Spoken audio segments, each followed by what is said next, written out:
Assalamualaikum warahmatullahi wabarakatuh. Perkenalkan, kami dari kelompok 11. Di sini kami akan menjelaskan tentang konsep of balik perspektif of it and positive law, yang artinya konsep balik dalam perspektif fikih dan positive law.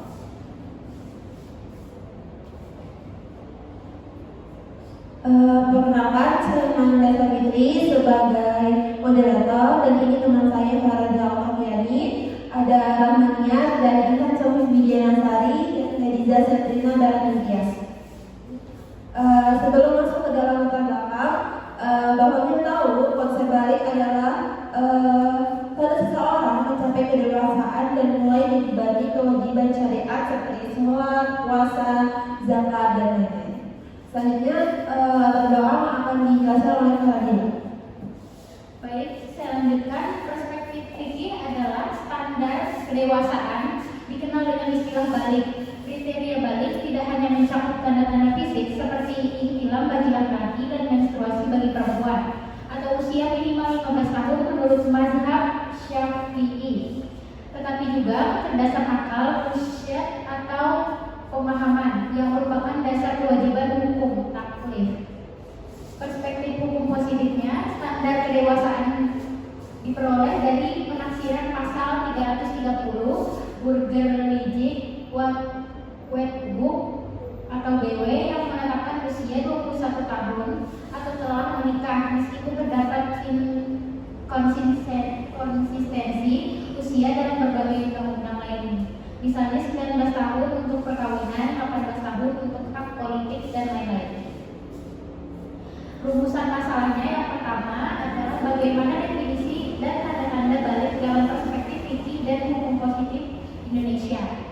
Yang kedua, ada dasar dan metode yang digunakan dalam menetapkan batas usia balik menurut ulama fikih dan hukum positif. Yang ketiga, bagaimana perbedaan metode penetapan usia balik dalam fikih dan hukum positif serta implikasinya dalam praktik hukum. Selanjutnya akan dibacakan oleh teman saya namanya. Saya akan lanjut di pembahasan itu balik secara bahasa berarti sampai atau dalam fikih ini adalah standar kedewasaan. Ada tanda prioritas balik yang menjadi standar fikih meliputi ihtilam, warna air mani atau sperma dari kemauan laki-laki dan perempuan, baik saat terjaga maupun tidur. Haid, keluarnya darah haid bagi perempuan. Rambut tumbuhnya rambut kasar di sekitar kepalanya. Usia tidak kurang dari 15 tahun jika tanda fisik lainnya belum muncul. Dalam hukum adat, kedewasaan diukur dari tanda-tanda fisik seperti menstruasi dan payudara menonjol pada gadis atau perubahan suara, postur, dan rasa seksual pada pria. Selanjutnya adalah perbedaan pendapat ulama fikih mengenai batas usia.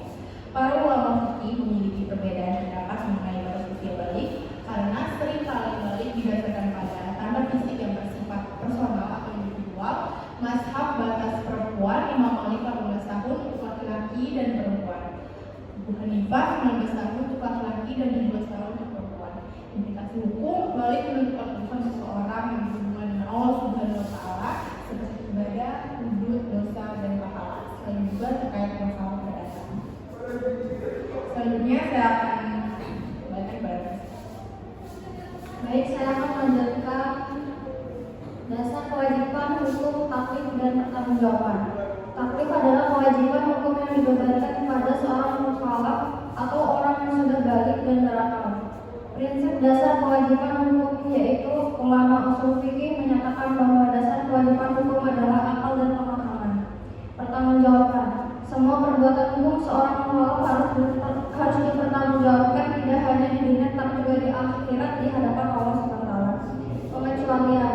Orang yang tidak berakal atau tidak cakap memahami taklif secara seperti orang gila dan anak kecil sebelum balik tidak dibebani hukum taklif. Selanjutnya akan dilanjutkan oleh Hadiza.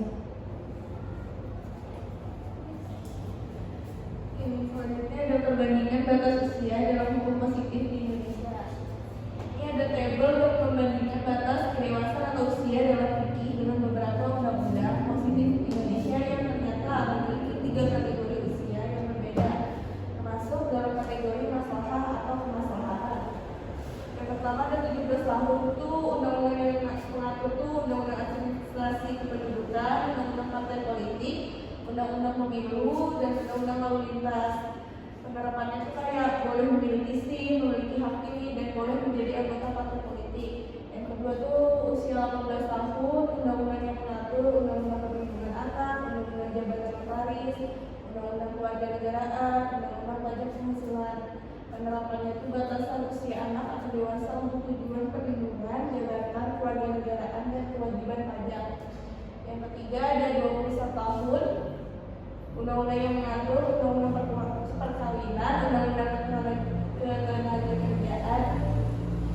Baru konteks penerapannya itu batasan usia untuk cakap melakukan perkawinan tanpa izin tertentu dan batasan usia dalam ketenagakerjaan. Perbedaan fikih dan hukum positif.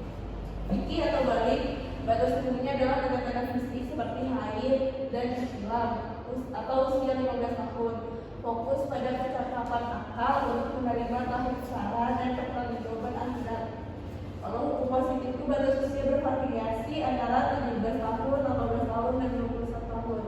Tergantung pada tujuan hukum spesifikasinya, misalnya hak pilih perkawinan, perlindungan anak, dan ditetapkan berdasarkan pertimbangan kemaslahatan atau maslahat umum.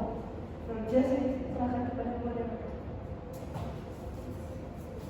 Jadi kesimpulan dari semua yang kita jelasin bahwasanya materi ini menekankan bahwa balik adalah titik tolak ukur dalam hukum Islam untuk kewajiban agama dan hukum karena mengindikasi kecakapan akal, kemampuan memahami dan mempertanggungjawabkan sesuatu perbuatan. Sementara itu, hukum positif Indonesia menetapkan batasan usia kedewasaan secara singkat sesuai dengan jenis hak dan kewajiban sipil yang diberikan, mencerminkan adanya perbedaan pandangan tentang kapan seseorang dianggap cakap dalam konteks hukum negara. Cukup sekian presentasi kita pada kali ini. Wassalamualaikum warahmatullahi wabarakatuh.